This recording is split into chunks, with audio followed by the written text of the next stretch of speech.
Hello guys, welcome to my channel animated HR. So अगर आप एक फ्रेशर हैं एंड आपके पास भी TCS, Wipro, Infosys, Cognizant, HCL, Tech Mahindra जैसे सर्विस बेस्ड कंपनीज के ऑफर है एंड आप डाउट में है कि आपको ऐसी कंपनी ज्वाइन करनी चाहिए या नहीं, तो चलिए आपका ये डाउट मैं क्लियर कर देता हूँ। इसके साथ मैं आपको ये भी बताऊंगा कि इसमें करियर कैसा रहेगा, करियर ग्रोथ के लिए आपको क्या स्टेप्स उठाने चाहिए। ये सब मैं आपको एक एचआर के पर्सपेक्टिव से बताऊंगा, क्योंकि मेरे पास ऐसे लाखों कैंडिडेट्स के रिज्यूमे आते हैं जो सिमिलर काइंड ऑफ कंपनीज में जॉब कर रहे हैं। हम 3 डाउट्स को क्लियर करेंगे आज। पहला, आपकी लर्निंग कैसी रहेगी, दूसरा सैलरी ग्रोथ और तीसरा जॉब स्टेबिलिटी। स्टार्ट करते हैं हम लर्निंग से। सो companies like TCS, Wipro, Infosys, Cognizant में सीखने को तो बहुत कुछ मिलता है, बट ये सारे फ्रेशर्स को नहीं मिलता है, क्योंकि ऐसी कंपनीज में हर साल लाखों फ्रेशर्स ज्वाइन करते हैं। उनमें से कुछ आगे चल के बहुत अच्छा ग्रोथ करते हैं, जबकि कुछ अपने करंट ग्रोथ पे ही स्टक हो जाते हैं। तो क्वेश्चन ये है कि आपको ग्रोथ कैसे करना है। तो जैसे ही आप ऐसे बिग आईटी कंपनी ज्वाइन करोगे तो वहाँ काफ़ी सारे प्रोजेक्ट होते हैं। उनमें से कुछ प्रोजेक्ट का फोकस डेवलपमेंट पे होता है एंड कुछ का सिर्फ सपोर्ट पे होता है। तो आपको ये ट्राई करना है कि आपका एलोकेशन डेवलपमेंट प्रोजेक्ट में हो। फिर भी अगर आपको सपोर्ट प्रोजेक्ट मिल जाए तो भी आपको निराश नहीं होना है। आपको सपोर्ट प्रोजेक्ट करते हुए सेल्फ स्टडी से अपना कोडिंग नॉलेज को इम्प्रूव करते रहना है एंड उसके साथ टाइम टू टाइम अपने मैनेजर से रिक्वेस्ट भी करते रहना है कि आपको सपोर्ट प्रोजेक्ट से हटा के डेवलपमेंट प्रोजेक्ट में ट्रांसफर करते। इसके अलावा अगर आपको टेक स्टैक चूज करने का ऑप्शन मिल रहा है तो आपको मोस्टली वो टेक स्टैक चूज करना चाहिए जिनका मार्केट में अच्छा डिमांड हो। For example Salesforce developers, Java developers, Python, data science, react JS, react native, angular, DevOps, Android, iOS developers etcetera, क्योंकि इन सब टेक स्टैक में आपको स्विच करने में इजी होगा। अगर टेक स्टैक चूज करने का ऑप्शन नहीं मिल रहा है तो भी आपको सैड नहीं होना है। अगेन आपको सेल्फ स्टडी पे फोकस करना है जिस भी टेक स्टैक में आप इंटरेस्टेड हो एंड अपने मैनेजर से टेक स्टैक चेंज करने का भी रिक्वेस्ट टाइमली करते रहना है। मैं बार बार सेल्फ स्टडी पे फोकस इसलिए कर रहा हूँ क्योंकि जब आप मैनेजर से रिक्वेस्ट करोगे प्रोजेक्ट या टेक स्टैक चेंज करने के लिए तो वो आपका नॉलेज जरूर चेक करेंगे कि आप केपेबल हो या नहीं। इसके अलावा आपका क्लाइंट राउंड भी हो सकता है, तो अगर आपका नॉलेज अच्छा होगा देन आप क्लाइंट राउंड क्लियर कर लोगे।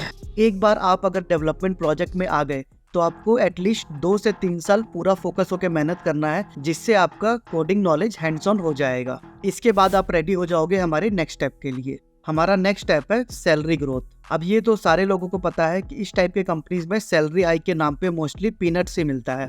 आपको यहाँ 2% से लेके 10% तक का हाइक मिलता है ईयरली। आपको 10% हाइक तब मिलेगा जब आपका परफॉर्मेंस बहुत अच्छा होगा, वरना मोस्ट ऑफ द केसेस में आपको जनरली 4 to 6% का हाइक ही मिलेगा। बट हमारा कंसर्न ये बिल्कुल नहीं है। मैंने इसके पिछले पॉइंट पे डेवलपमेंट पे इसलिए इतना फोकस किया था ताकि उसका रिजल्ट अब आपको मिल पाए। जैसे ही आपका एक्सपीरियंस 2-3 ईयर हो जाएगा एंड आपको लगेगा कि आपको अच्छा नॉलेज हो गया अपने टेक स्टैक का, देन आपको एक अपना प्रोफेशनल रेज्यूमे बनाना है एंड स्विच देखना स्टार्ट कर देना है, क्योंकि डिसेंट सैलरी हाइक आपको इसी केस में मिल सकती है। मैंने ऐसे हजारों कैंडिडेट देखे अपने करियर में जो ऐसी कंपनीज में 2-3 ईयर एक्सपीरियंस के रेंज पे 4 to 6 LPA पे होते हैं एंड जॉब स्विच करते ही उनको काफी सारे ऑफर मिलने लगते हैं। सैलरी हाइक भी इजिली 100 से 200% तक का मिल जाता है। इसके अलावा अगर आपका लक अच्छा होगा तो आपको big product based companies like Google, Microsoft, Adobe जैसे कंपनी से भी कॉल आ सकता है, बट उनका इंटरव्यू क्लियर करने के लिए आपका टेक्निकल नॉलेज बहुत स्ट्रांग होना चाहिए और साथ में आपका डीएसए का नॉलेज भी अच्छा होना चाहिए।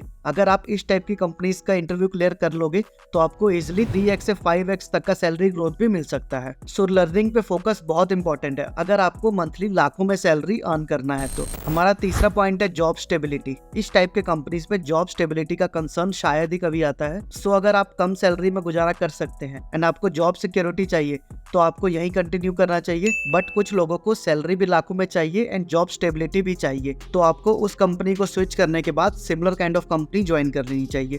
फॉर एग्जांपल, सपोज अगर आपने 3 साल कॉग्निजेंट में जॉब किया है एंड देन आपको टीसीएस ऑफर मिल जाए 100% या 150% हाइक पे, देन आपको टीसीएस ज्वाइन कर लेना चाहिए, क्योंकि इससे आपकी सैलरी भी बढ़ जाएगी एंड जॉब सिक्योरिटी भी रहेगी। बट अगर आपके सपने बड़े हैं एंड आप और भी ज्यादा सैलरी अर्न करना चाहते हो देन आपको प्रोडक्ट बेस्ड कंपनी पे ही फोकस करना चाहिए। अब काफी सारे लोगों के मन में एक और डाउट होगा कि टीसीएस, विप्रो, टेक महिंद्रा जैसी कंपनीज में 90 डेज नोटिस पीरियड होता है, ये ऑब्स्टेकल कैसे हटाना है? तो इसके लिए मैंने ऑलरेडी एक वीडियो बना रखा है एंड इस वीडियो के लास्ट में आपको उसका लिंक मिल जाएगा, उसे भी जरूर देखें। कोई डाउट हो तो कमेंट करें एंड अगर हमारा कंटेंट पसंद आया हो तो चैनल को लाइक एंड सब्सक्राइब करना ना भूलें। Thank you for watching.